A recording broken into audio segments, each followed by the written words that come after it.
Le château de Montfleur dans un pays lointain, entouré de montagnes majestueuses et de vastes forêts, se dressait un vieux château nommé Montfleur.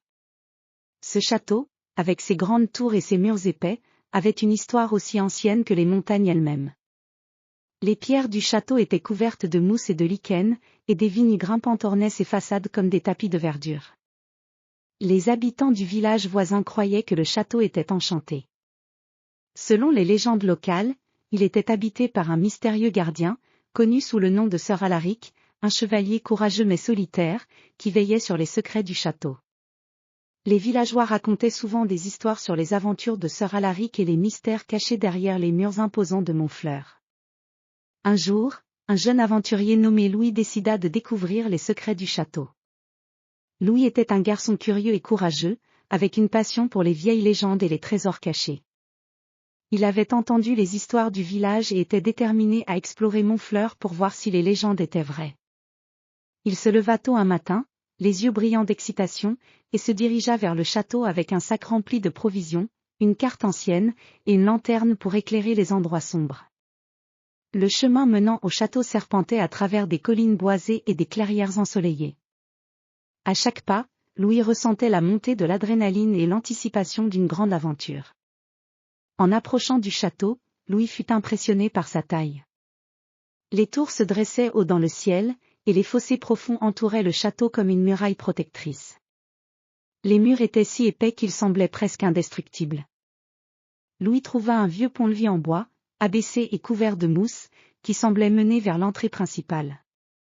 Il traversa le pont avec précaution, chaque pas résonnant sur les planches usées. L'entrée du château était un grand arc de pierre, décoré de sculptures anciennes représentant des scènes de bataille et des créatures fantastiques. Louis entra dans le hall d'entrée, où une grande cheminée en pierre et des tapis anciens donnaient une impression de grandeur passée. À l'intérieur du château, tout était en désordre. Les meubles étaient recouverts de poussière et les fenêtres, presque toutes brisées, laissaient entrer des rayons de soleil qui dansaient sur les murs. Louis commença son exploration en suivant les couloirs sombres et les escaliers en colimaçon qui menaient aux étages supérieurs. Chaque pièce du château semblait raconter une histoire. Dans une salle, il trouva des armures anciennes et des épées rouillées. Dans une autre, il découvrit des bibliothèques remplies de livres vieux et décolorés. Louis parcourut les étagères, feuilletant les livres à la recherche d'indices ou de secrets cachés. Finalement, il trouva un passage secret derrière une vieille tapisserie. Le passage était étroit et obscur, mais Louis, armé de sa lanterne, s'engagea avec détermination. Le passage descendait en spirale, conduisant à une vaste cave voûtée. Au fond de la cave, Louis trouva une grande porte en fer forgé, ornée de symboles mystiques. Avec une combinaison de force et de patience, Louis réussit à ouvrir la porte. À l'intérieur, il découvrit une pièce cachée, remplie de trésors anciens et de reliques mystérieuses.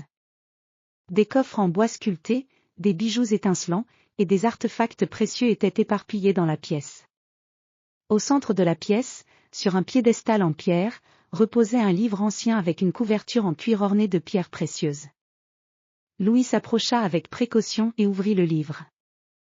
À l'intérieur, il trouva des écrits anciens, des cartes de trésors, et des récits de batailles héroïques. Le livre semblait contenir les secrets du château et des aventures passées de Sir Alaric. Louis passa des heures à lire le livre, découvrant des histoires fascinantes et des mystères anciens. Il apprit que Sir Alaric avait été un héros légendaire, protégeant le château et ses secrets contre les envahisseurs. Les trésors cachés étaient des récompenses pour ses bravoureuses actions et ses sacrifices.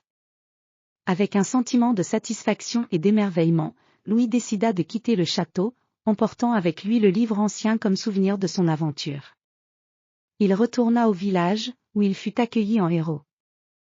Les villageois furent ravis d'apprendre les secrets du château et les histoires fascinantes de Sir Alaric.